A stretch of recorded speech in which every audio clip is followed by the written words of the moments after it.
Hey guys, good morning, welcome back to my new blog. Guys, अभी कल की बात है।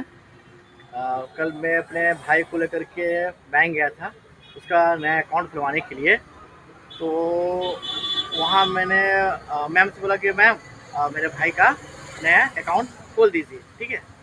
तो वहाँ पर एक नया बात मालूम चला मेरे को कि अभी कुछ टाइम बाद चुनाव होने वाला, ठीक है।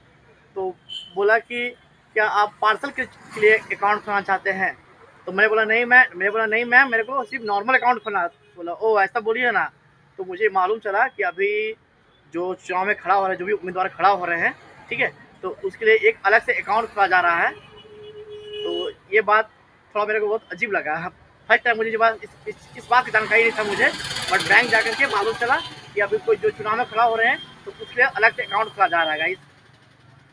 चलो मिलते हैं फिर नेक्स्ट वीडियो में, तब तक के लिए बाय।